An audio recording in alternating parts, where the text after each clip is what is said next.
Bismillahirrahmanirrahim. Welcome back, students. We are back to the topic that we were discussing, and it was all about uh, basically backward induction and sequential games. So, enough has been said about what is required at this level about backward induction and sequential games.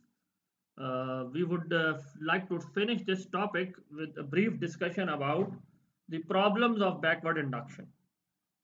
यानी backward induction में fundamentally एक problem ये है कि लोग अमलन वैसे फैसले नहीं करते जैसे कि इसमें फर्ज किया गया है, ठीक है ना.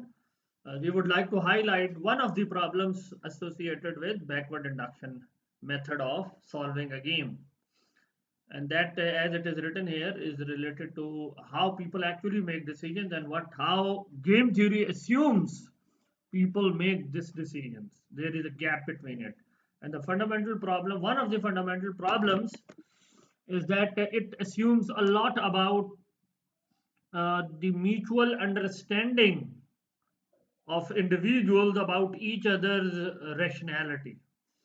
In order to make decisions in this fashion, one not only has to assume that I am rational, but he is also to assume that all others beside me in the given situation within which I am interacting with him, they are also basically rational in the same sense that I am rational. And not only that, I think that they are rational, but everyone else apart from me also thinks the same way. यानी हर शख्स की ये assumption है कि I am rational and apart from me everyone else is also rational. So if there are suppose 10 people, then they must think that we are all rational individually as well as in the sense that people around us are also rational. And this assumption should be shared among everyone. However, if there is a gap between this assumption, then outcome of the game may be different.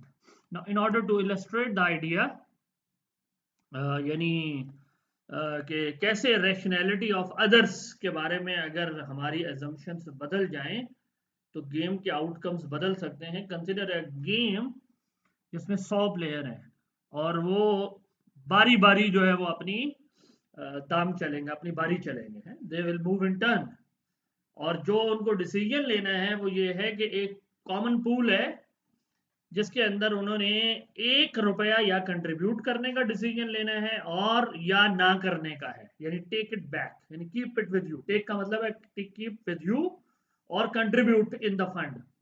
ये दो decision हैं या strategies हैं जो हर शख्स ने करनी है. यानी पहला बंदा आएगा, वो आके 1 रुपया या कंट्रीब्यूट करेगा या नहीं करेगा. फिर अगर उसने कर दिया then the game will continue. फिर दूसरा बंदा आएगा, उसके पास ये ऑप्शन होगा, इधर कंट्रीब्यूट और कीप इट विद हिम. अगर उस बंदे ने भी मतलब कंट्रीब्यूट किया then the third person will come and he will contribute और टेक. तो जब तक कंट्रीब्यूट का डिसीजन हर शख्स लेगा, the game will move to the next player. However, if any of the players at any stage makes the decision of not to contribute, यानी वो टेक का डिसीजन ले ले, तो गेम वहां पर ही खत्म हो जाएगा. ठीक है. और जो प्लेयर जो है वो टेक का डिसीजन लेगा, ही विल हैव 1 पे ऑफ, यानी उसका पे ऑफ होगा 1. उस पे ऑफ 1 को आप समझ लें ये वो 1 रुपया है जो उसने बचा लिया कंट्रीब्यूट ना करके. बाकी सबको 0 मिलेगा, they will get nothing. However, अगर वो सब मिलकर जो है वो आप यूं समझ लें कि अगर 100 के 100 बंदे कंट्रीब्यूट कर दें तो फिर जो है वो सबको 100 रुपया मिलेगा. यानी सिनेरियो ये है कि अगर सबने एक एक कंट्रीब्यूट किया then everyone will have at the end of the day when the game finishes 100. They will share that 100 equally.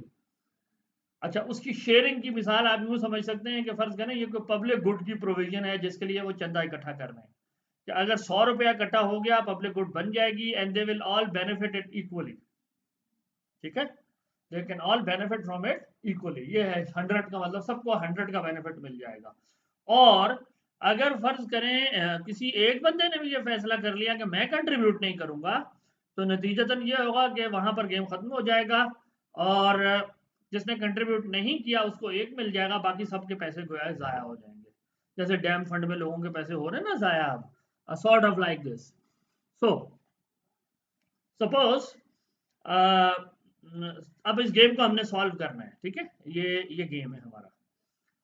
अब इस गेम को आप अगर गौर से देखें तो जाहिर है बैकवर्ड इंडक्शन में हम इसको शुरू करेंगे आखिरी यानी प्लेयर से जाके, हंड्रेड्स प्लेयर। अच्छा, बाय द वे इस गेम को टेक्निकल लैंग्वेज में कहते हैं सेंटीपिड गेम। सेंटीपिड, सेंटी इज फ्रॉम 100, तो इसमें 100 टांगों वाला कीड़ा वो होता है ना, जिसकी एक कीड़ा होता है ना जिसकी बहुत सारी टांगे होती हैं और वो जमीन पर रेंगता है, तो चूंकि इसमें वो उससे इसका नाम लिया गया है सेंटीपिड गेम।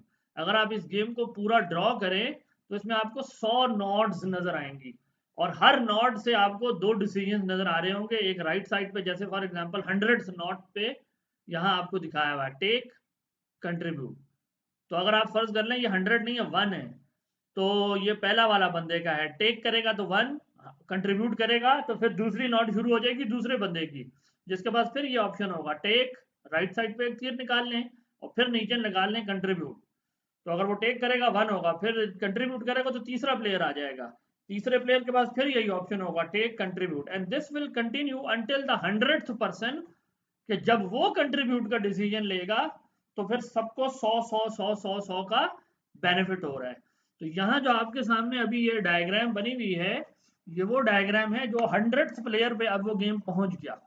क्योंकि इसमें 100 टांगों वाला ये गेम है, इसलिए इसका नाम रखा गया है सेंटीपिड गेम।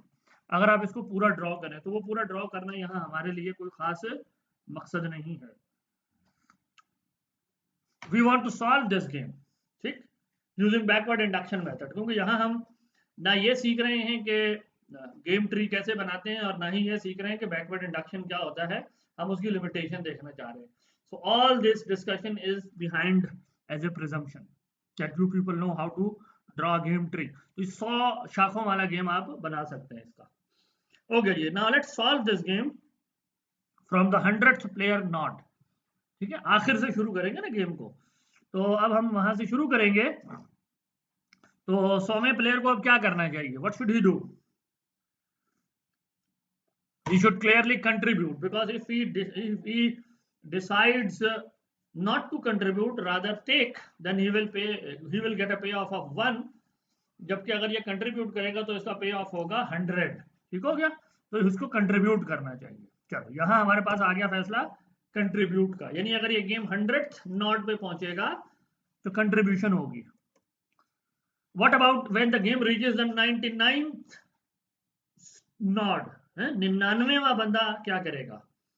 तो 99वां बंदा ये देख रहा है कि अगर मैंने टेक किया, आई विल हैव अ पे of 1, and if I contribute then the 100th person is rational, so he will also contribute, so I will have a payoff of 100 and versus 1, so clearly he will choose 100, so he will contribute। ठीक है, तो 99th person भी क्या करने वाला है? Contribute. 100th भी क्या करने वाला है? कंट्रीब्यूट। अब अगर आप ये सवाल उठाएं कि 98वां बंदा क्या करेगा, जाहिर है 98वां बंदा भी, वो यहाँ मैंने ड्रॉ तो नहीं किया हुआ, but you can very easily draw a not, कि 98वां बंदा जो है वो ये सोचेगा कि अगर मैंने टेक का डिसीजन लिया तो आई विल हैव 1, अगर मैं कंट्रीब्यूट करता हूं तो मेरे बाद 99वां बंदा भी कंट्रीब्यूट करेगा, 100वां भी कंट्रीब्यूट करेगा, so I will have 100, so I should contribute. तो 98वां भी यही सोचेगा, 97th भी यही सोचेगा, and this will continue up to node 1, जहां फर्स्ट प्लेयर ने अब ये फैसला करना है कि व्हाट शुड आई डू। तो he will clearly make a decision of, यानी वो अब यूं सोचेगा कि अगर मैंने टेक का डिसीजन लिया मुझे 1 मिलेगा, अगर मैंने कंट्रीब्यूट किया तो दूसरा बंदा कंट्रीब्यूट करेगा, तीसरा भी करेगा, चौथा भी करेगा, एंड सो ऑन, और 100वां भी कर देगा, so I will get 100, so he will choose 100 over 1 and hence he will contribute। तो इस गेम को अगर आप सॉल्व करें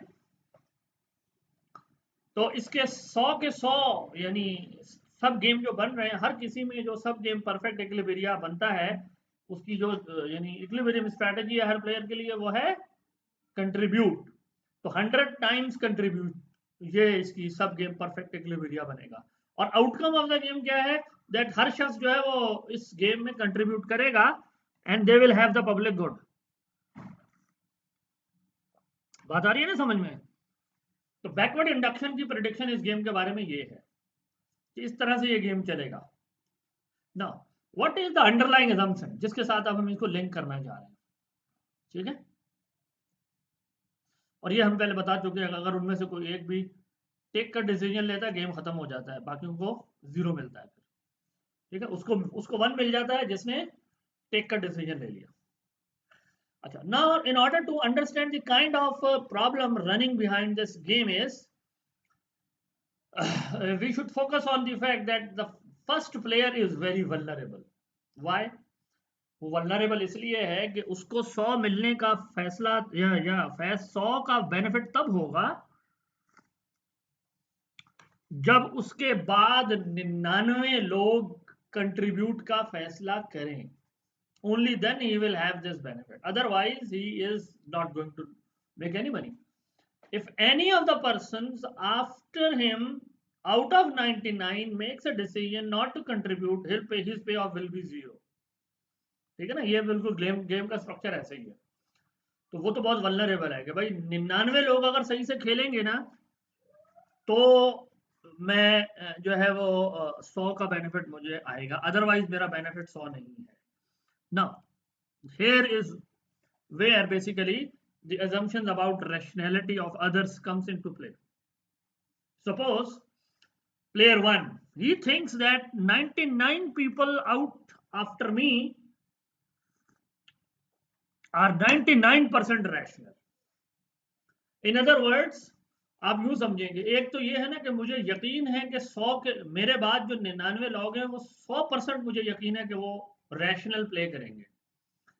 लेकिन एक मैं इम्कान जाहिर करता हूं कि मुझे खतरा है कि ये सारे लोग 100% रैशनल नहीं है, 99% रैशनल है। सपोज मैं उनकी रैशनैलिटी को किसी नंबर में somehow represent कर सकता हूँ। So I have this opinion that they are 99% rational.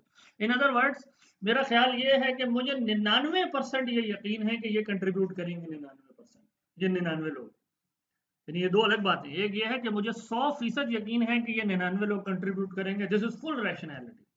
Now we are relaxing this full rationality assumption, and we are saying that I have a 99% confidence that these 99 people after me are going to contribute.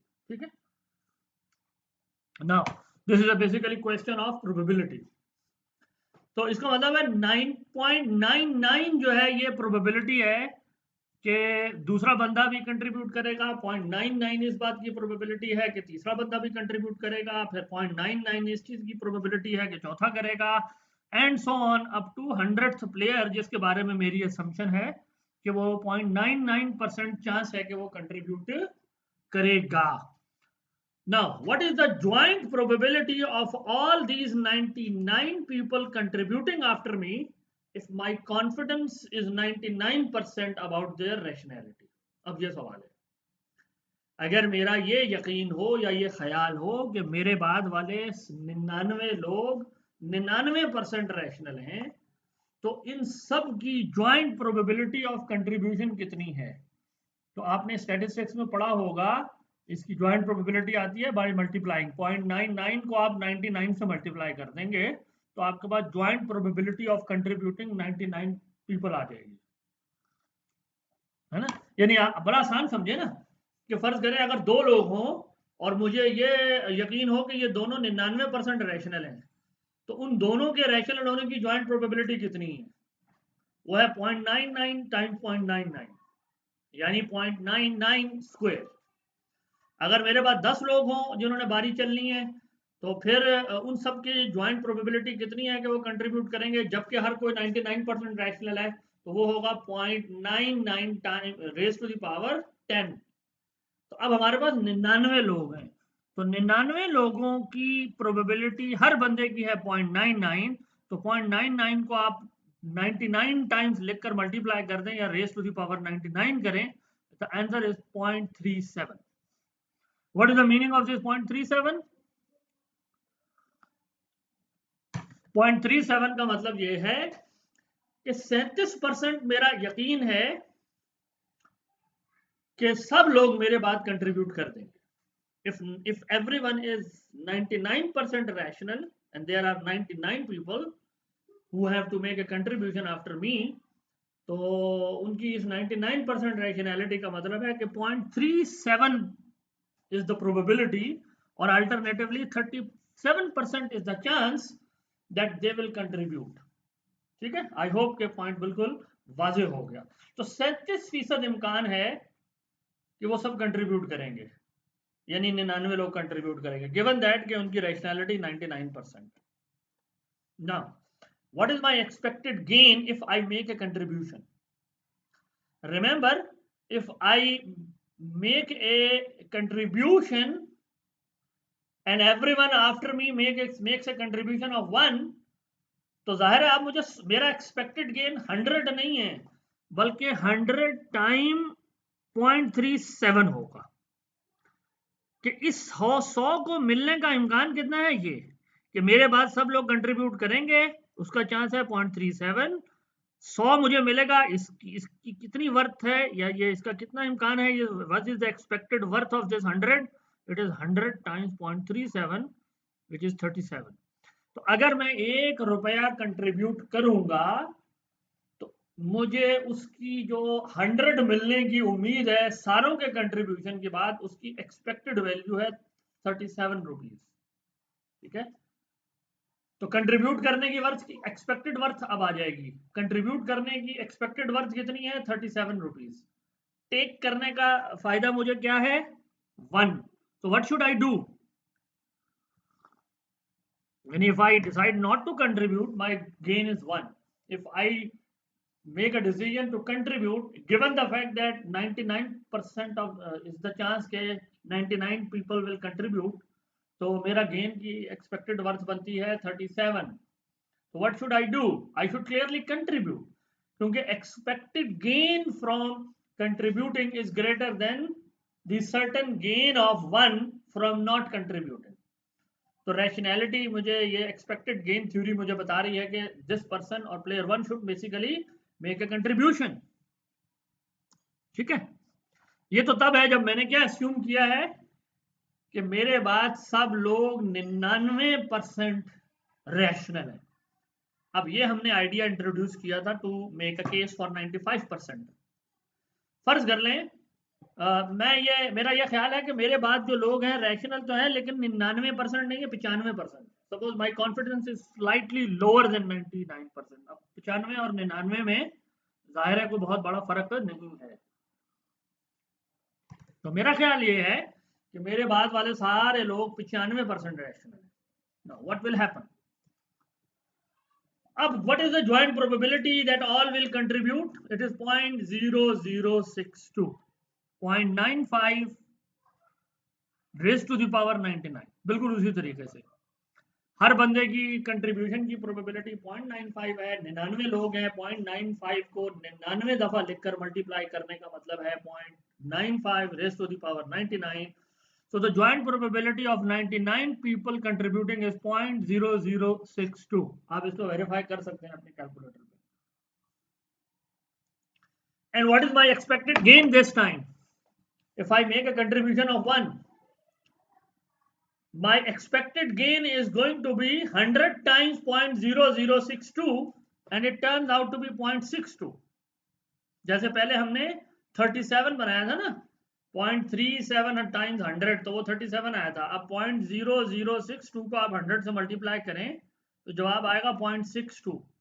तो मतलब क्या हुआ कि अगर मैं ये फैसला करूं कि मैं कंट्रीब्यूट करूं और joint probability of 99 people contributing is 0.0062, तो मुझे कंट्रीब्यूट करने का एक्सपेक्टेड गेन है 0.62 और ना करने का श्योर गेन है 1. तो मुझे क्या करना चाहिए फिर? I should not basically contribute. तो हुआ क्या है बेसिकली?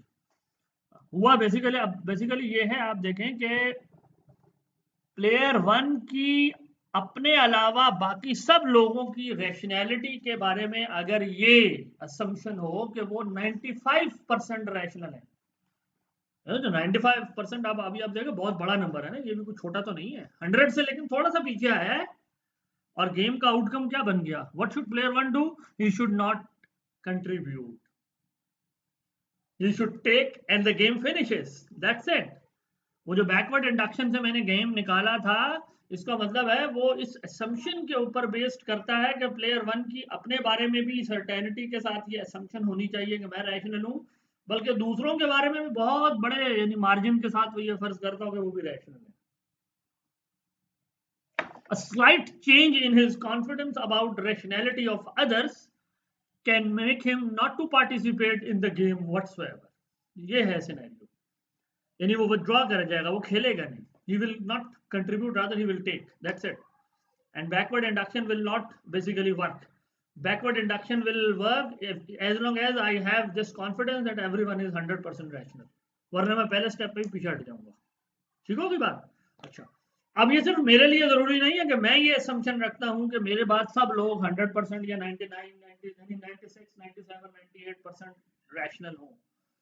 जैसे ही 95 या इससे पीछे आएगी मेरी रैशनैलिटी की कॉन्फिडेंस, तो मैं विथड्रॉ कर जाऊंगा। अब ये सिर्फ मेरे लिए जरूरी नहीं है, बाकी सबके लिए भी जरूरी है।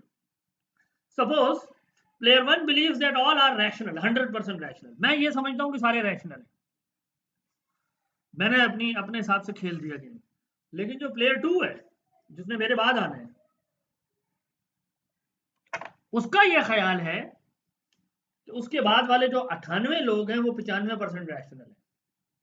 नहीं, मेरी असम्पशन क्या है? सारे 100% हैं, तो मैंने कंट्रीब्यूट कर दिया। मैं समझ रहा हूँ कि बैकवर्ड इंडक्शन के मेथड से गेम चल रहा है, सब रैशनल हैं, तो मैं कंट्रीब्यूट कर रहा हूँ। लेकिन जो दूसरा प्लेयर है, उसकी असम्पशन ये है कि सारे जो 98 प्लेयर है मेरे बाद, वो 95% रैशनल है ना। अब उसके ख्याल में, दूसरे प्लेयर के ख्याल में, what is the joint probability के 98 लोग कंट्रीब्यूट करेंगे? It is 0.0065। ये ज्वाइंट प्रोबेबिलिटी है 98 लोगों की कंट्रीब्यूशन की, जबकि हर बंदे के कंट्रीब्यूट करने की प्रोबेबिलिटी 0.95 हो।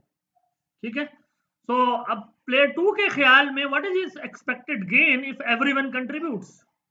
it will be clearly 100 times 0.0065, so it will be 0.65.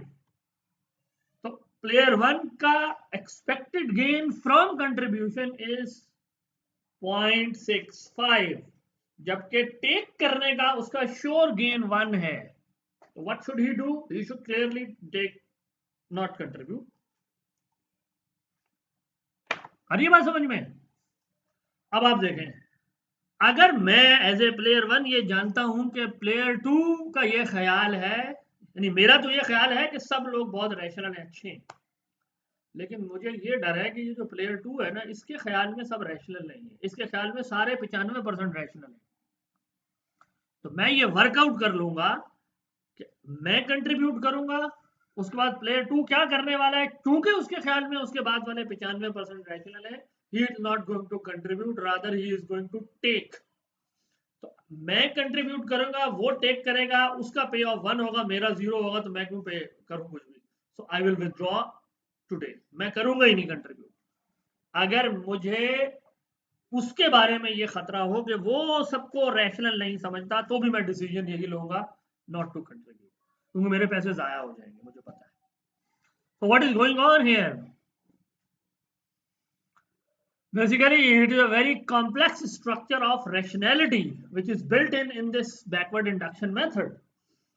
कि अब जरा पूरे को आप समझ सकते हैं कि ना सिर्फ ये कि ये जरूरी है कि प्लेयर वन अपने अलावा सबको रैशनल समझता हो, नंबर वन। दूसरी बात ये भी जरूरी है कि सारे प्लेयर्स दूसरों को अपने अलावा रैशनल समझते हो, ये दूसरी कंडीशन हो गई। जैसे प्लेयर वन के लिए जरूरी है कि वो अपने बाद वाले 99 को रैशनल समझे, फुल, ये बहुत हाई परसेंटेज के साथ। इसी तरीके से प्लेयर टू के लिए जरूरी है कि वो अपने के बाद वाले 98 को रैशनल समझे, प्लेयर थ्री के लिए जरूरी है कि वो अपने से बाद वाले 97 को समझे।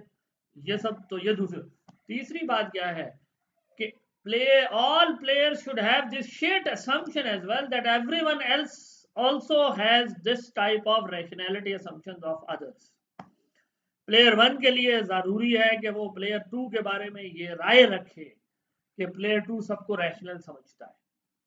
प्लेयर 3 के बारे में प्लेयर 1 और 2 ये असम्पशन रखें या राय रखें कि प्लेयर 3 सबको रैशनल समझता है अपने बाद वाले। अगर ये 3 असम्पशंस रियलाइज्ड हो जाएं शेयर्ड रैशनैलिटी की, यानी अगर मैं इसको समराइज करूं तो मतलब ये है कि not only it should be the case that everyone is rational, everyone should also have the belief in the rationality of everyone else. Only then the backward induction method is going to give you the kind of solutions that we worked out कि हर बंदा contribute करेगा। अगर इस पूरी chain में किसी एक भी सतह पर जाकर ये रुक गया तो ये सोल्यूशन नहीं निकलता। प्लेयर 1 पहले ही ये फैसला कर लेगा मैं नहीं करूंगा। यानी आप यूं ही समझे ना कि आप एग्जाम्पल लें कि अगर आपको पता है कि आपके साथ वाले बाकी लोग बेवकूफ हैं तो आप खेलते नहीं है। आप तो समझ रहे हैं कि पूरे खुलूस से आप सही खेलेंगे, आपको पता है दूसरा बंदा बदमाश है, वो बेईमानी करेगा या वो है ही उल्लू। चलो बेईमानी तो वो है ना, आप कहें कि नीयत में फतूर है। नियत में फतूर का मसला नहीं है, बेवकूफ़ी का मसला है। Full than less than full rational है वो। तो अगर वो लेस देन फुल रैशनल है तो you will have all kinds of fears while having any interaction with him और हर। ठीक है ना? तो ये बेसिकली प्रॉब्लम चल रहा है। यानी बैकवर्ड इंडक्शन मेथड का ये मसला है कि ये बहुत हाई परसेंटेज ऑफ रैशनैलिटी को प्रिज्यूम करता है और इंसानी जिंदगी में ऐसी इंफॉर्मेशन लोगों के पास अवेलेबल नहीं होती डिसीजन लेने के लिए। यानी you see na, what kind of information is required to know that everyone apart from me is not only rational but everyone also knows that we are all rational. This is very high demanding assumption. It requires a lot of information about what is going on in the minds and hearts of the people. तो बहुत मुश्किल है। बहुत rare cases में इंसान के पास इस तरह की फुल इंफॉर्मेशन होती है कि जहां वो ये फैसले कर ले। और अगर आप ये समझ लें कि अगर इंसान के पास ऐसी इंफॉर्मेशन मौजूद हो तो जाहिर है उसके फैसले बिल्कुल ऑल टुगेदर फर्क तरह से होंगे। यानी backward induction presumes certainty which is rarely available. और अगर इस तरह की सर्टेनिटी हो तो फिर तो इंसान जिंदगी में गलतियां ही ना करे बल्कि फैसले लेने की जरूरत ही ना पड़े। अगर मुझे बिल्कुल आखिर में पता हो कि क्या हो जाएगा तो we will have all together different type of life and world. यानी अगर एक शख्स को ये पता हो कि मैं आज शादी करने लगा हूँ किसी से और आखिर में तलाक होती है ना, लोगों की तलाक हो जाती है बदकिस्मती से। तो अगर किसी को पता हो कि जी आखिर में तलाक होनी है, now this information is known to both players कि आखिरी नोट पर ये होना है, तो फिर वो आज क्या फैसला करेंगे? वो कहेंगे हम बस शादी ना करो, गोली मारो। इसी तरीके से अगर लोगों को ये मालूम हो कि ये जो औलाद है जो हम पैदा करेंगे ये आखिर में जाके मतलब नाखल्फ निकलेगी, है ये बात नहीं मानेगी या गुस्ताखी करेगी या जो भी यानी इस तरह के काम करेगी जो हमारे लिए नापसंदीदा होंगे और यानी जिससे हमें बड़ी रुसवाई होगी, ये वो मतलब whatever you may exaggerate. तो what will people decide today? है वो बच्चा ही ना पैदा करो, क्योंकि पता है ना ये तो आखिर में आखिरी नोट पे ये करने वाला है ये। तो इसी तरह से आपने अक्सर ये इस तरह के जुमले पेरेंट्स को कभी कभी बोलते सुना होगा कि जब वो ज़्यादा गुस्से में आ जाते हैं और औलाद कोई ज़्यादा ही गलत काम करे तो वो कहते हैं हमें अगर पता होता कि तू ये करेगा तो पैदा होते ही तेरा गला घोंट देते। है ना? You see what I mean, what is the meaning of this sentence? जरा रिलेट करें इस पूरी डिस्कशन से। इस जुमले का मतलब यह है कि हमें पता नहीं था फुल इंफॉर्मेशन, है ना? Full information was lacking. अगर फुल इंफॉर्मेशन होती और हमें पता होता कि एंड पे ये तू गिल खिलाएगा या खिलाएगी तो हम पहले ही गला घोंट के काम तमाम कर देते। बैकवर्ड इंडक्शन से चलते चलते चलते ये फैसला करते ये बच्चा जो है ये बदमाश है, इसको खत्म कर दो या बल्कि पैदा ही ना करो, ये तो ये काम करेगा बाद में जाके। लेकिन जाहिर है इंसान के पास इस तरह की फुल इंफॉर्मेशन तो अवेलेबल ही नहीं है मुस्तकबिल के बारे में। तो इसका मतलब ये हुआ कि बैकवर्ड इंडक्शन को हम यूज कर रहे हैं सीक्वेंशियल गेम सॉल्व करने के लिए। यानी एक ऐसी इंटरेक्शन बिटवीन प्लेयर्स जहां लोग मूव करते हैं टर्न बाय टर्न और हम कह रहे हैं इस तरह के सिनेरियो को मैं समझ सकता हूं कि उसमें क्या होगा through backward induction method. The problem is that we can understand such a scenario through this method, or we can understand the outcome of this scenario through this method, provided full information is available to all players, which is not the case. इसका मतलब है backward induction को मैं अमली जिंदगी में बहुत ही कम मामलात में अप्लाई करके उनके आउटकम्स को डिटरमिन कर सकता हूँ. ठीक है ना. यही इसकी एक कमजोरी है जिसकी वजह से बैकवर्ड इंडक्शन की वजह फॉरवर्ड इंडक्शन के मेथड या और भी अवेलेबल हैं गेम थ्योरी के लिटरेचर में. We are not going to discuss them. कुछ और टॉपिक्स हैं जो अभी हमने आगे जो है डिस्कस करने हैं. अच्छा, बैकवर्ड इंडक्शन की लिमिटेशन की एक बहुत ही अच्छी क्लासिक एग्जांपल है जिसको कहते हैं chain store paradox. Chain store paradox game कहते हैं. अब ये मैं एज एन असाइनमेंट आप लोगों के लिए छोड़ रहा हूं कि आप लोगों ने ये पढ़ना है. Chain, what is chain, Google शूगल करिएगा, किसी किताब से भी मिल जाएगा. ये जो किताब आपको दी है उसमें भी है चेन स्टोर पैराडॉक्स. वो एंट्री गेम की एक सूरत है. ठीक है. तो उसमें आप वो पढ़ेंगे कि एक मोनोपोलिस्ट है जो 20 शहरों में ऑपरेट करता है और he is facing threat from 20 different entrants. तो व्हाट शुड ही डू. तो वो बिल्कुल वो दिखाएगा कि बैकवर्ड इंडक्शन मेथड उसको ये सबक देगा कि तुम छोड़ दो, कुछ भी ना कहो, आने दो सबको. लेकिन अमलन ऐसे लोग डिसाइड नहीं करते. तो वो पैराडॉक्स इसीलिए है कि अमलन लोग जिस तरीके से एक मोनोपोलिस्ट बिहेव करेगा, बैकवर्ड इंडक्शन मेथड उसका बिल्कुल उलट रिजल्ट दे रहा है रियलिटी में. तो वो आप पढ़े, इंशाल्लाह उससे जो है वो आपको काफ़ी सारी इंसाइट्स मिलेंगी about another limitation of backward induction method. So that is basically all about sequential games. अब जो है वो हम सीक्वेंशियल गेम हो गया, मिक्स स्ट्रेटजी, हाँ रिपीटेड गेम आ गया जी. इसमें क्या है, हाँ बिल्कुल repeated games. We would like to continue with our new topic and that is about repeated games. अभी तक हमने जितने भी गेम्स डिस्कस किए हैं वो सब वन शॉट गेम थे. चाहे वो सीक्वेंशियल गेम हो या स्टैटिक गेम हो, एक दफा खेला जा रहा है बस. In reality, we are faced with situations where a game is played or interaction between players takes place several times. यानी अगर दो कंपेटिटर्स हैं तो वो अगर प्राइस वॉर करते हैं तो वो जिंदगी में एक दफा नहीं होता. उन्होंने बार बार ये फैसला करना होता है कि भाई आज मैं अगर दूसरे को डिच करने के लिए प्राइस कम करूंगा, कल वो फिर मुझसे नाराज होगा और फिर मेरा नुकसान होगा. तो मुझे पता है मैंने दोबारा भी उसके सामने जाना है. तो अगर तो मैंने किसी बंदे के साथ सिर्फ एक ही दफा खेलना हो और मुझे पता है इसके साथ दोबारा मेरा वास्ता ही नहीं पड़ना, तो आई विल बिहेव डिफरेंटली. लेकिन अगर मुझे पता है कि कल मुझे फिर इसको मुंह दिखाना है तो फिर मैं आज जो है वो कुछ सोच के अमल करूंगा. ऐसा होता है ना हमारी जिंदगी में. वो हमारे एक टीचर थे, वो गए तुर्की. वो किसी मिठाई वाली दुकान पर गए मिठाई लेने. बड़ी मशहूर सी मिठाई कोई होती है तुर्की वालों की. उन्होंने कहा जी वो मुझे दे दो. अब वो दुकानदार को पता था ये तो टूरिस्ट है, ये आज आया है दोबारा नहीं आएगा. तो उसने क्या किया, वो सड़ी हुई मिठाई खराब सी उनको डाल के दे दी है. जब वो घर पे आए तो वो सारी बदबूदार थी. अब दुकानदार को पता था कि इसने दोबारा नहीं आना ना मेरे पास. That's it, one shot game है. तो उसने प्रिजनर डिलेमा की तरह जो है वो चीटिंग की. अब सवाल ये है कि अगर उसको पता हो कि ये तो मेरी गली का मोहल्ले का बंदा है.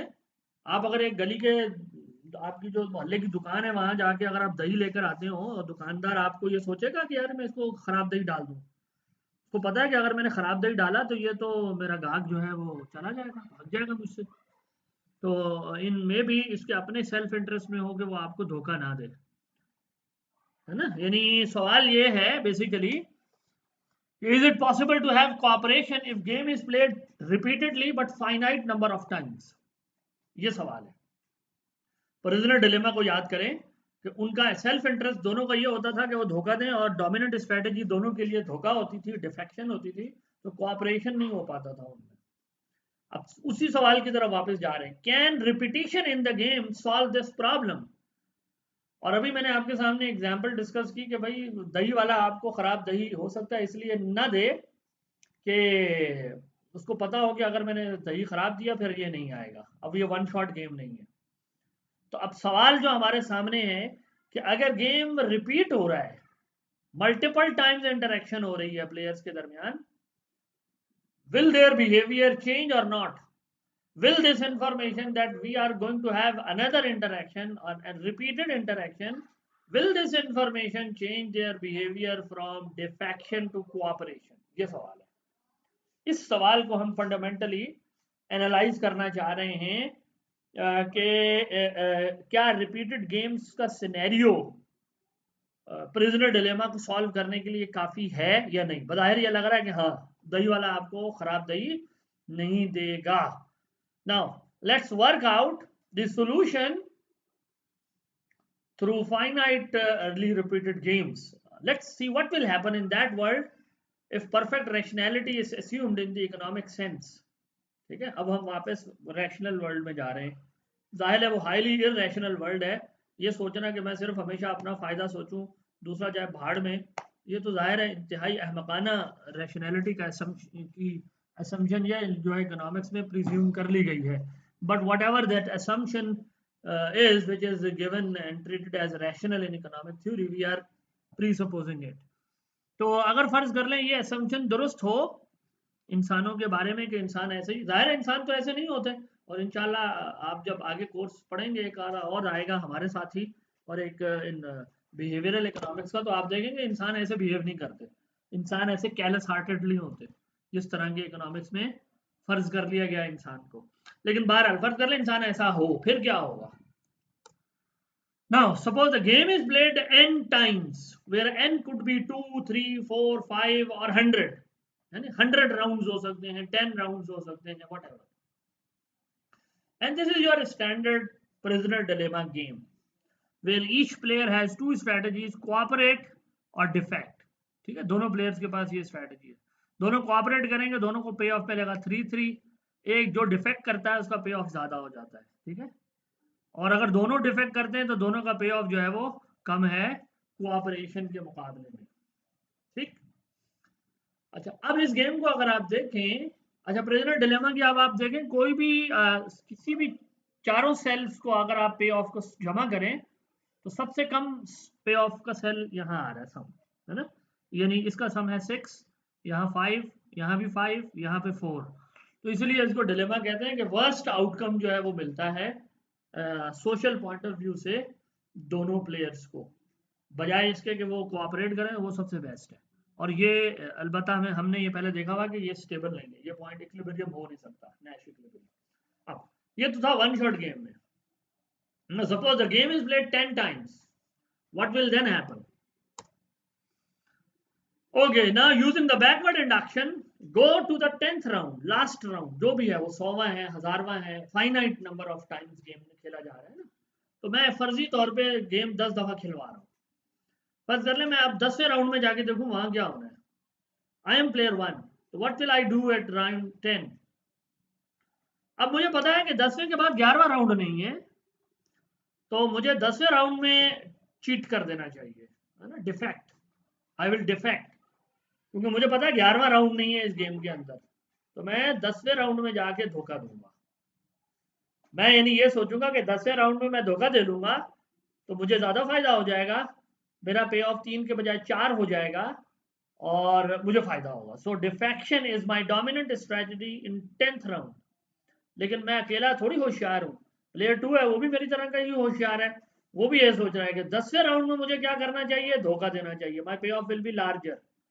तो 10th राउंड के अंदर दोनों प्लेयर्स की डोमिनेंट स्ट्रेटजी क्या होगी, डिफेक्ट डिफेक्ट, और गेम का नैश इक्विलिब्रियम 10th राउंड में क्या होगा, डिफेक्ट डिफेक्ट। ठीक हो गया, ये तो बिल्कुल, यानी आखिरी राउंड में जो इक्विलिब्रियम आना है वो डिफेक्शन है। चलो अब हमें ये पता चल गया कि 10वें में तो भाई दोनों ने धोखा देना है। अब मैं प्लेयर 1 एज ए प्लेयर 1 सोचूंगा मैं सेकंड लास्ट राउंड में धोखा देता हूँ, ताकि मैं जब सेकंड लास्ट में, 10वें में तो अब तय होगा कि धोखा ही देना है, मैं सेकंड लास्ट में देता हूँ ताकि मैं एक दफा ज्यादा धोखा दे लूँ, है ना।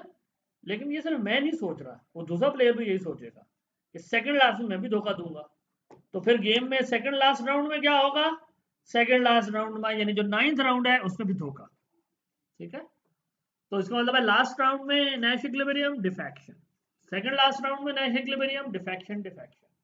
अच्छा अब मैं सोचूंगा यार आखिरी 2 राउंड में तो धोखा ही होना है, क्योंकि हम दोनों रैशनल हैं। हमें काम, मैं सेकंड लास्ट राउंड से थर्ड लास्ट जो पीछे वाला है ना उसमें आ जाता हूँ, वहां बेईमानी करता हूँ 8th राउंड में। लेकिन वो दूसरा भी ये सोच रहा है and this will continue until the round 1, कि मैंने ये जो गेम को वर्कआउट किया बैकवर्ड इंडक्शन के मेथड से, कि 10वें राउंड में चीटिंग, 9वें में चीटिंग, 8वें में चीटिंग, 7वें में, दूसरे में और पहले में। तो हर राउंड में जो नैश इक्विलिब्रियम है वो क्या है, cheat or defection for both players. Hence, the Nash equilibrium for this game is going to be defection. तो क्या पता लगा? Now this is a very gloomy picture. What is the nature of this gloomy picture? That defection is sub-game perfect equilibria for all rounds in a finitely repeated game. Backward induction method बता रहा है कि अगर दोनों players जानते हैं कि number of times जो गेम खेला जाना है वो फाइनाइट है और नोन है दोनों को, ये राउंड कितने होंगे। तो अगर नंबर ऑफ टाइम जितने गेम खेला जाना है वो यानी वो नोन टू बी फाइनाइट है, तो वो गेम का आउटकम यही होगा, बेईमानी करो। हर राउंड में डिफेक्शन, हर राउंड में डिफेक्शन। जब हर राउंड में डिफेक्शन है तो गेम के अंदर यही है डिफेक्शन, धोखा धोखा धोखा। सही है ना? यानी अगर उन चोरों को ये 10 पता हो गया हमने 10 दफा पकड़े जाना है, और वो हर दफा उनका अब यही है कि आखिरी दफा पे धोखा, उससे पिछली दफा भी धोखा, आज भी धोखा। So repeated interaction cannot avoid basically defection outcome.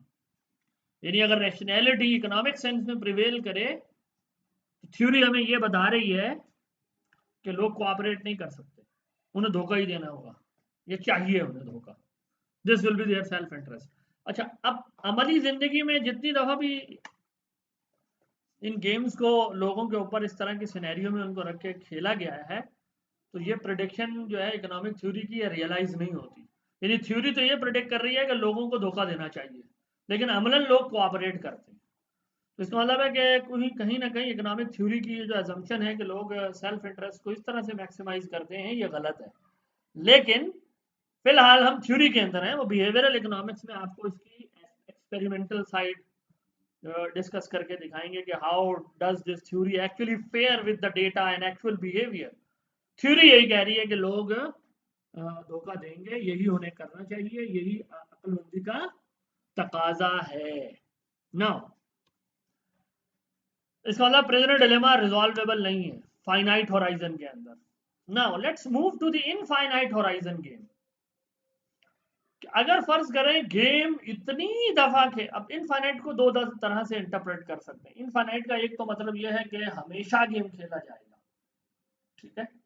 अब जाहिर है ये हमेशा का ये तस्वर तो बड़ा मुश्किल है, क्योंकि दुनिया में तो कोई भी हमेशा नहीं है ना, मर जाएंगे हम सब, और कोई अच्छे लोग जो होंगे वो जन्नत में जाएंगे, बुरे काम करने वालों को अल्लाह सजा दे सकता है। तो अब जाहिर है दुनिया में तो इनफाइनाइट नहीं है। हाँ, इंसान इन मानों में यकीनन इनफाइनाइट है कि वो जन्नत में फिर हमेशा रहेगा, वहां से वो कभी भी नहीं निकाला जाएगा। तो जन्नत की इंटरेक्शन का तो फिलहाल हम एनालिसिस नहीं कर रहे गेम थ्योरी के अंदर, हम तो इस दुनिया के अंदर की बात कर रहे हैं। तो इस दुनिया में तो कोई चीज़ इनफाइनाइट नहीं है, किसी शख्स की किसी के साथ इंटरेक्शन। हाँ, अगर मैं आखिरत की ज़िंदगी को भी दुनिया की ज़िंदगी में कोई मॉडल करूँ कि जो मैं अगर यहाँ किसी के साथ बदमाशियाँ करूँगा तो आखिरत में भी वो मुझे पसंद नहीं करेगा, वो कहेगा मेरी जन्नत से निकालो इन्हें, बारी है वो, तो फिर वो अलग बात है कि इस तरह की कोई मॉडलिंग कर लूँ। लेकिन अगर ये दुनिया के अंदर की मॉडलिंग है तो जाहिर है फिर वो फाइनाइट टाइम होगी, तो फिर हम इनफाइनाइट को एक और तरह से इंटरप्रेट कर सकते हैं, और वो ये है कि जो number of times players have to interact with each other is unknown. यानी that number is so large that we do not know कि how many times we are going to have an interaction। जैसे आपके कोई पड़ोस में रहता है तो अब आपको ये पता नहीं है कि मैंने इससे 15 दफा इंटरेक्ट करना है या 100 दफा करना है। अगर तो 100 दफा करना होगा तो फिर तो मैं 100वें राउंड में बेईमानी करूंगा, फिर 99 में, and so on. But if it is unknown to us कि हम बस बहुत तवील अरसा रहेंगे और बेशुमार दफा हमारी इंटरेक्शन होनी है, तो इस सेंस में मैं इसको इनफाइनाइट कह रहा हूँ, तो we can conceive of it, ठीक है। एनी हाउ, इनफाइनाइट को आप किसी भी तरह कहें कि very large number of times that the players are going to have interaction with each other. Okay.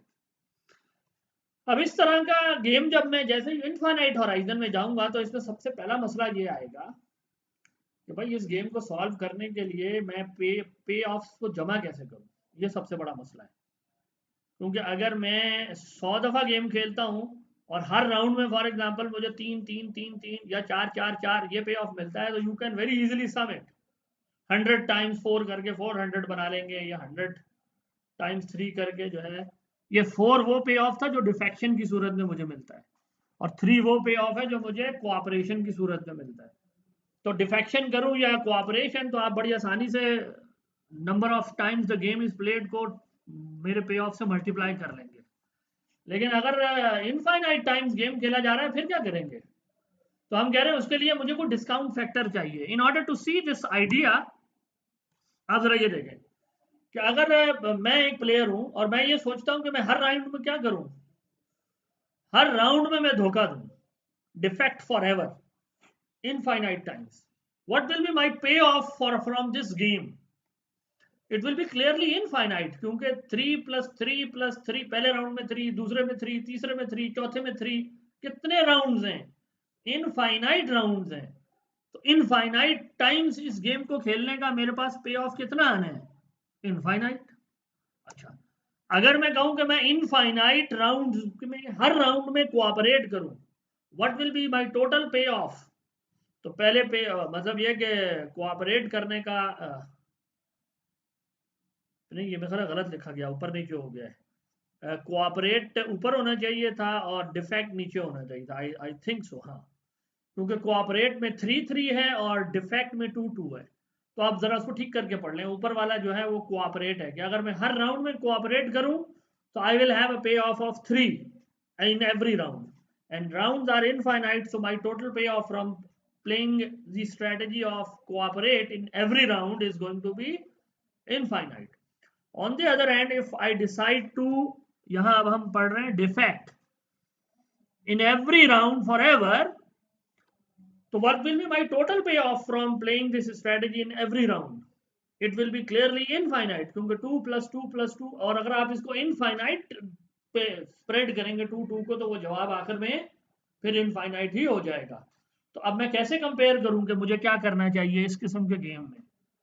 ठीक है ना, ये मसला आ रहा है। अच्छा, अगर आपके ज़हन में ये आ रहा है कि आखिरी राउंड पे जाके बैकवर्ड इंडक्शन चला लें, तो वो भी नहीं चला सकेंगे आप, क्योंकि आखिरी राउंड अब नोन नहीं है कि वो कौन सा है आखिरी नंबर। ये तो इनफाइनाइट है ना, it is not known, last round is not known. तो आपके जो कन्वेंशनल बैकवर्ड इंडक्शन है वो नहीं चल सकेगी, वो चल नहीं सकती।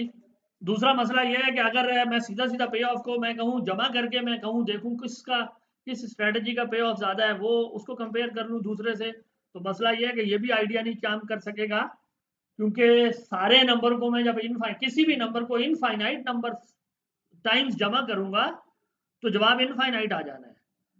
तो अब जेन्युइन प्रॉब्लम यह है कि इनफाइनाइटली रिपीटेड गेम को सॉल्व कैसे करना है, ये प्रॉब्लम है जिसको हम हाईलाइट कर रहे हैं। और हम कह रहे हैं कि उसके एक मीनिंगफुल सॉल्यूशन के लिए एक डिस्काउंट फैक्टर चाहिए मुझे। Now what is this discount factor idea? Let sigma, we are going to read the sigma be the discount factor which varies from 0 to 1. Sigma can be 0, sigma can be 1, or it can be anything number in between. अच्छा, अगर आपने macro में model पढ़े होंगे, discount factor वो चीज होती है जिससे मैं फ्यूचर के पे ऑफ्स को करंट पे लाने के लिए करंट से कंपेयर करने के लिए डिस्काउंट करता हूँ। जैसे आपने ये पढ़ा होगा ना कि फ्यूचर आउटकम में अगर मुझे कल 1 रुपया मिल रहा है, तो हम कहते हैं वो कल का 1 रुपया आज का 1 रुपया नहीं है। अगर मेरा डिस्काउंट जो है फैक्टर 10% होगा, तो इसका मतलब है मैं कल के 1 को 1.1 से डिवाइड करूंगा, जवाब आएगा रफली 0.91, कि कल के 1 रुपए की वर्थ मेरे लिए आज 0.91 है। तो इसको आप ये जो डिनोमिनेटर में आप रखते हैं, इसको कहते हैं हम discount factor. So let sigma be your discount factor. ये वो फैक्टर है जो मेरी टाइम प्रेफरेंसेस को इंडिकेट कर रहा है रिगार्डिंग फ्यूचर आउटकम्स और पे offs.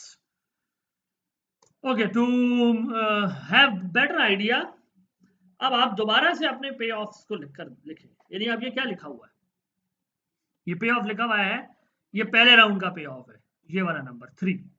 If I choose to have a decision of cooperation in round 1, my payoff will be 3। ये दूसरे राउंड का पे ऑफ है कि अगर दूसरे राउंड में भी मैं यही डिसीजन लेता हूं कि मैं कोऑपरेट करूंगा, माय पे of will be 3 times sigma. Suppose sigma is 0.9, ठीक है, तो 3 टाइम्स 0.9 जाहिर है छोटा नंबर हो जाएगा और 2.7 जवाब आएगा। यानी दूसरे साल का जो पे ऑफ 3 है वो आज के 3 के बराबर नहीं है, बल्कि उससे कुछ छोटा है, ये मतलब है, सही है। जो तीसरे राउंड में मैं अगर दोबारा कोऑपरेट करता हूं तो मेरा पे ऑफ फिर क्या होगा, 3 टाइम्स सिग्मा स्क्वायर, ठीक है, क्योंकि अब ये 2 साल बाद का मेरा पे ऑफ है, तो अब ये स्क्वायर हो जाएगा, तो जाहिर है ये और छोटा नंबर हो जाएगा। 0.9 raise to the power 2 will be रफली 0.81 और 0.81 times 3 will be even smaller than 2.7। आ रही है ना बात समझ में? ये इस तरह के ज्योमेट्रिक सीरीज के स्ट्रक्चर्स आपने पढ़े हुए होंगे। फिर तीसरा जो टाइम पीरियड है वहां, यानी सॉरी ये पहला टाइम, दूसरा टाइम, तीसरा टाइम, चौथा जो राउंड होगा गेम का, उसमें जो मुझे पे ऑफ मिलेगा वो फिर 3 है, लेकिन उसकी वर्थ कितनी है, वो इस सिग्मा से मल्टीप्लाई होके आएगी।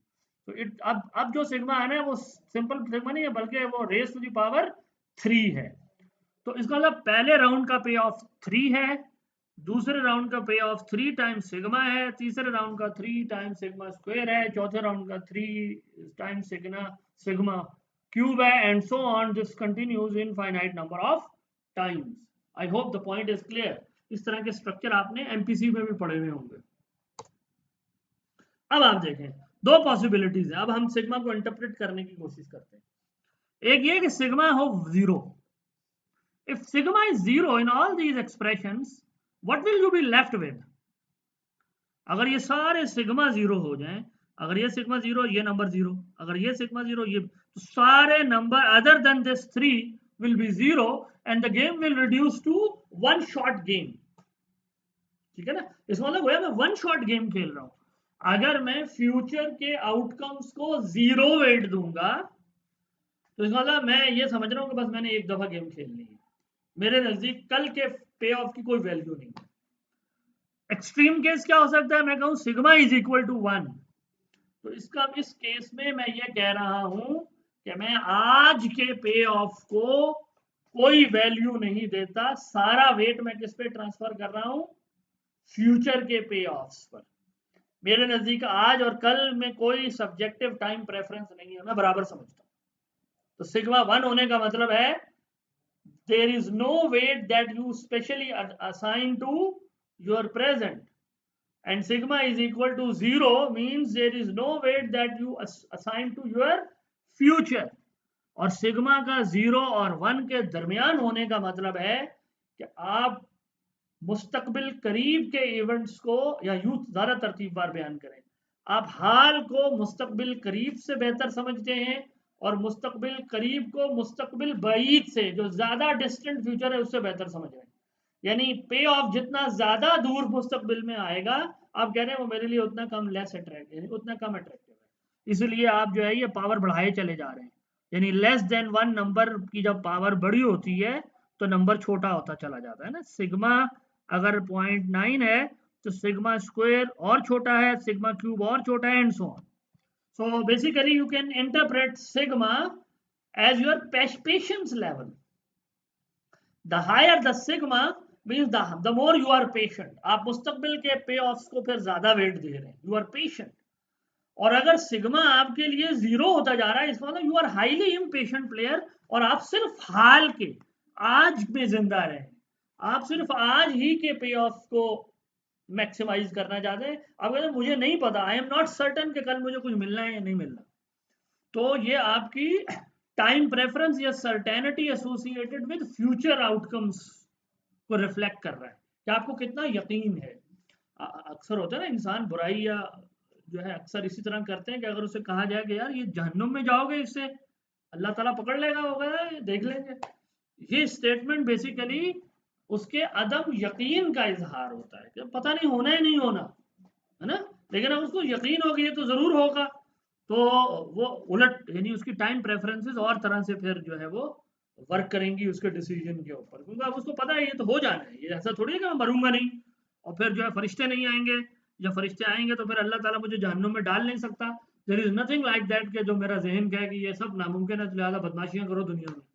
है, ये तो सिर्फ शैतान का धोखा है जो इंसान को काबू कर लेता है वो वक्ती तौर पर, और पर्दा डाल देता है कि भूल जाओ मुस्तकबिल को, बस दुनिया की 4 दिन की जिंदगी है, यहाँ मजे करो, और फिर आराम से फरिश्ते उठा उठा के लोगों को जहन्नुम में फेंकते रहेंगे कि चलो भाई माशाल्लाह अच्छे काम करके नहीं आए, अब जाओ जहन्नुम में। खैर, तो सिग्मा जो है वो टाइम प्रेफरेंसेस को इंडिकेट कर रहा है। ओके, ओहो हो, ये क्या हुआ, इसकी तो सारी एनिमेशन ही गायब हो गई। ओके, अब सवाल ये है, how can we add up payoffs. हमारा प्रॉब्लम ये था ना कि इनफाइनाइट होराइजन के अंदर पे ऑफ्स को ऐड कैसे करूं, वो तो इनफाइनाइट बन जाते हैं। 3 को मैं इनफाइनाइट टाइम्स लिखूं वो इनफाइनाइट, 2 को इनफाइनाइट टाइम्स लिखूं वो भी इनफाइनाइट, जो सारे इनफाइनाइट है, तो अब जमा कैसे करूं पे ऑफ्स को।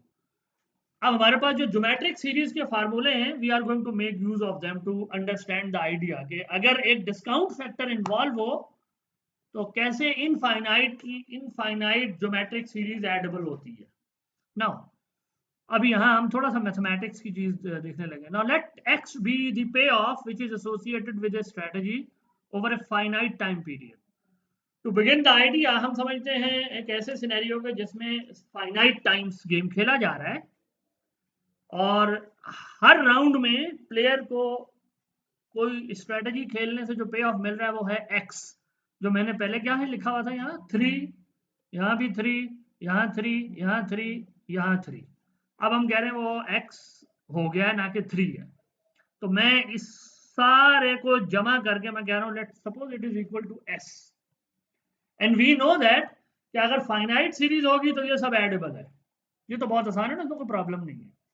तो पहले राउंड में एक्स, दूसरे में x plus sigma, sigma is discount factor between 0 and 1, तीसरे राउंड में एक्स टाइम्स सिग्मा स्क्वायर, और आखिरी राउंड में x times sigma n minus one. ये n माइनस वन क्यों है, राउंड है n, यहाँ है n माइनस वन, तो उसकी वजह यह है कि पहले राउंड में सिग्मा इन्वॉल्व नहीं है, दूसरे राउंड से शुरू हुआ है।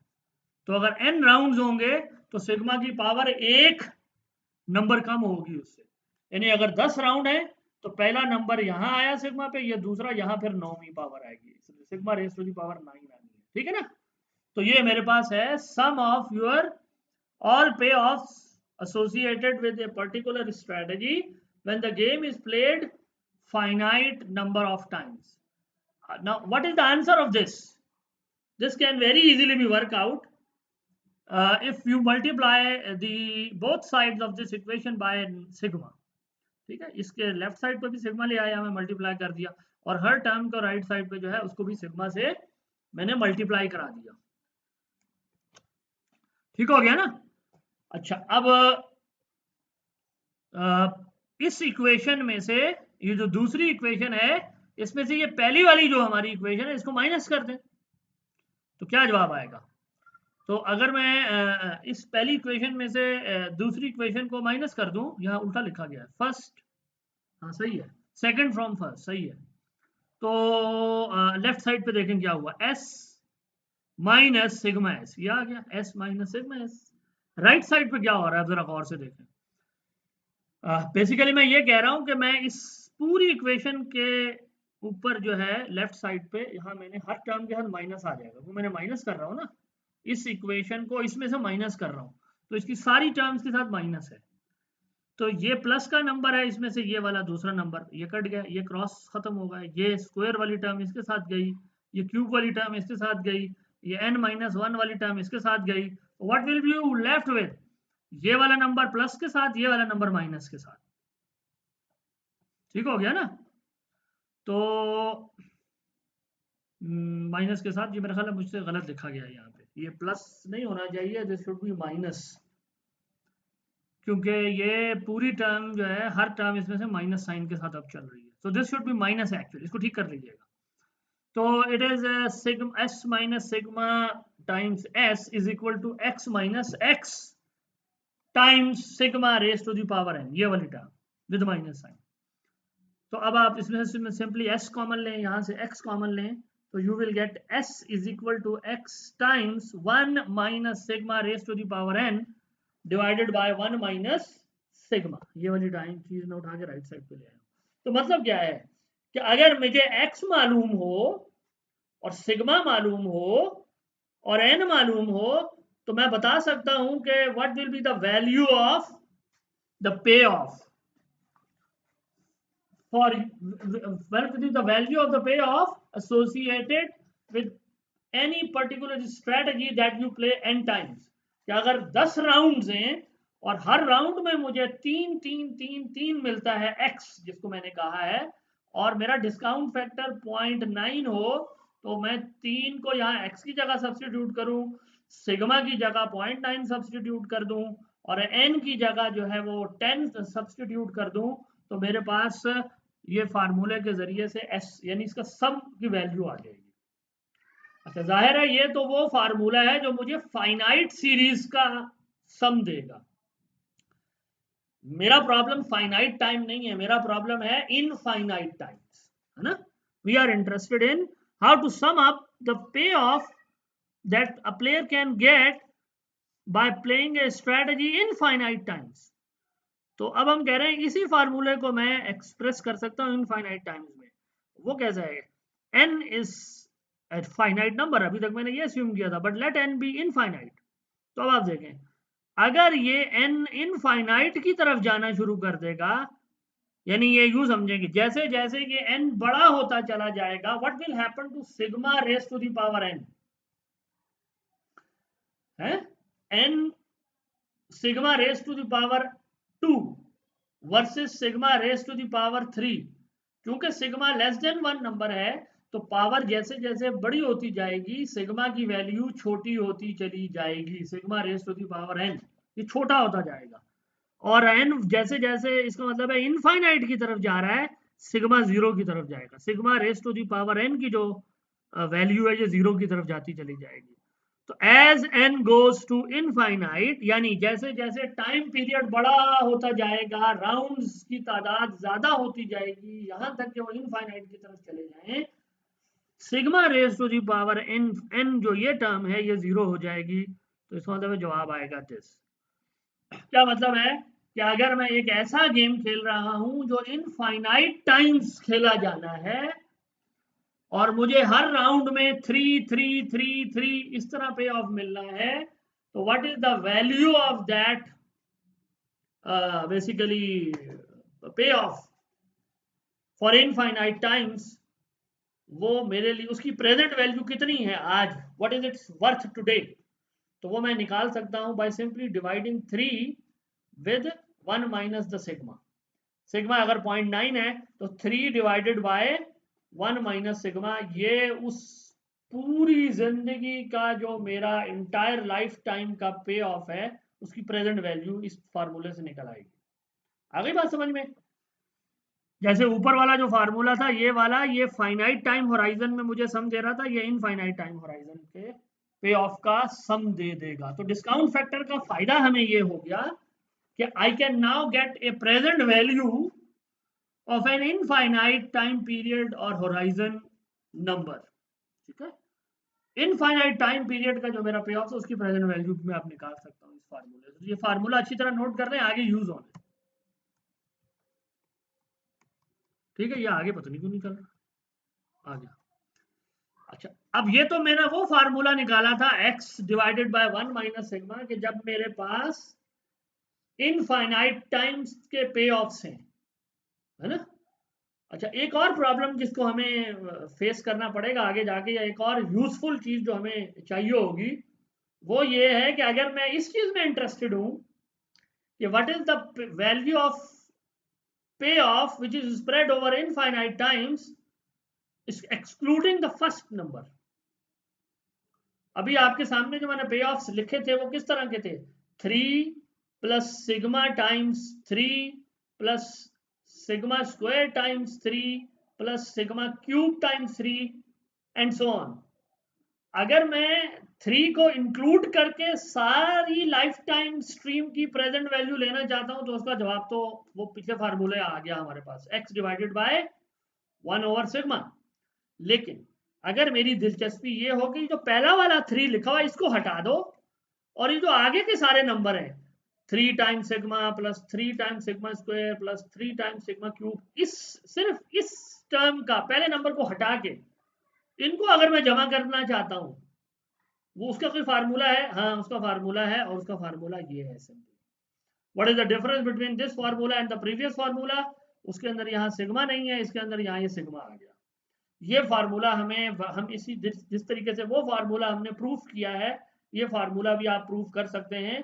आप एक सीरीज लिखें एस जिसमें पहला वाला 3 ना हो, ठीक है। अभी आपने पहला वाला 3 लिखकर फिर सारों को फिर एक और मतलब दूसरे स्टेप में मल्टीप्लाई कराया सिग्मा से, फिर 2 को सब्ट्रैक्ट किया, फिर सॉल्व किया। मैं आपसे ये कह रहा हूँ कि आप पहला वाला 3 हटा के बाकी पूरी इक्वेशन लिखें, उसी तरह से सारा प्रोसेस करें and then see what do you get. So you will get just sigma in the numerator, ठीक है। यानी एक्सक्लूडिंग फर्स्ट टर्म बाकी सब सीरीज जो है उसका सम है, ये इस फार्मूले से आएगा। सही हो गया। अच्छा, एक और चीज जिसमें मेरी दिलचस्पी होगी आगे जाके वो ये है कि अगर मेरे पास एक इनफाइनाइट स्ट्रीम लिखी हुई है नंबर्स की, 3 plus sigma 3 plus sigma square 3 plus sigma, है ना, ये एक इनफाइनाइट नंबर की एक स्ट्रीम लिखी हुई है, नंबर्स की सीरीज लिखी हुई है। अगर मैं इसके ऑड नंबर्स को सिर्फ जमा करके उनकी प्रेजेंट वैल्यू लेना चाहता हूं, सिर्फ ऑड नंबर्स, यानी पहला नंबर 3, अगला ऑड नंबर क्या है थर्ड नंबर, वो क्या होगा 3 सिग्मा स्क्वायर, फिर फिफ्थ नंबर वो क्या होगा 3 सिग्मा 4, फिर सेवेंथ नंबर 3 सिग्मा 6, है ना, इस तरह पावर उसकी बढ़ रही होगी। अगर मैं इन नंबरों को जो कि ऑड नंबर हैं इस पूरी स्ट्रीम के, उनको जमा करके कोई प्रेजेंट वैल्यू निकालना चाहता हूं, उसका कोई फार्मूला है? हाँ हाँ, उसका भी है। उसका फार्मूला ये है, x को अब हम डिवाइड करते हैं, यानी 3 को डिवाइड करते हैं 1 माइनस सिग्मा स्क्वायर से। दोनों फार्मूले में ये फर्क है, यहां स्क्वायर आ गया। और अगर मैं इस चीज में दिलचस्पी रखता हूं कि मैं इवन नंबर्स की जो सीरीज चल रही है इस पूरे स्ट्रीम में, यानी दूसरा नंबर, चौथा नंबर, छठा नंबर, आठवां, छठा एंड सो ऑन, है ना, दूसरा, चौथा, छठा, आठवां, 10वां। ऊपर हमने क्या कहा था, पहला, तीसरा, यानी स्ट्रीम थी ना, पहला नंबर, दूसरा नंबर, तीसरा, चौथा, 10वां एंड सो ऑन। तो मैंने कहा मेरी एक इंटरेस्ट ये हो सकता है कि मैं सबको जमा करके प्रेजेंट वैल्यू लूं, तो वो पहला वाला फार्मूला था x divided by 1 minus sigma.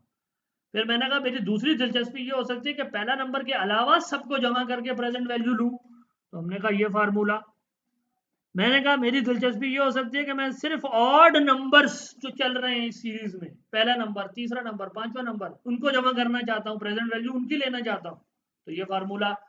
और अगर मेरी दिलचस्पी ये हो कि मैं सिर्फ इवन नंबर्स जो चल रहे हैं इस पूरे फार्मूले में स्ट्रीम के अंदर, दूसरी इस स्ट्रीम या सीरीज का दूसरा नंबर, चौथा नंबर, छठा नंबर, आठवां नंबर, इनको अगर मैं जमा करना चाहता हूं, तो फिर कोई फार्मूला है, हम कह रहे हैं हाँ उसके लिए फिर ये फार्मूला। इन दोनों फार्मूलों में फर्क ये है कि यहाँ पर सिग्मा है। If in order to fix the ideas, मैं आपको सीरीज दिखाना चाहता हूँ दोबारा वंस अगेन। यानी जो पहला फार्मूला है वो बेसिकली क्या करेगा, इस ये मेरी सीरीज है ना, यूं जा रही है। पहला फार्मूला क्या करेगा कि 3 से लेकर आखिर जो भी नंबर है उस सब की प्रेजेंट वैल्यू देगा मुझे। दूसरा फार्मूला इस 3 को एक्सक्लूड करके यहां से ऑनवर्ड जितने नंबर है इन सब की प्रेजेंट वैल्यू देगा मुझे। जो तीसरा फार्मूला है ऑड नंबर्स की प्रेजेंट वैल्यू देने वाला, वो ये नंबर, ये नंबर, फिर उसके बाद ये छोड़ के अगला नंबर, फिर इस तरह, यानी this this this and so on, इनकी प्रेजेंट वैल्यू देगा। और जो इवन नंबर की प्रेजेंट वैल्यू वाला चौथा फार्मूला है, वो ये नंबर पिक करेगा, ये नंबर पिक करेगा, इसी तरीके से छोड़ के अगला जो इवन, यानी इस ऑर्डरिंग में जो इवन नंबर प्लेसमेंट है उसकी, उनकी प्रेजेंट वैल्यू देगा। तो ये 4 फार्मूले हम आगे इस्तेमाल करेंगे टू सॉल्व दीज गेम्स। आप इसको अच्छी तरह से समझ लें, याद यूज कर लें। इंशाल्लाह जो है वो हम क्लास भी लेंगे कल। हम कोशिश करेंगे 12:30 बजे रख लेते हैं, ठीक हो गया, 12:30 पर मैं इंशाल्लाह ऑनलाइन आ जाऊंगा। वस्सलाम वालेकुम।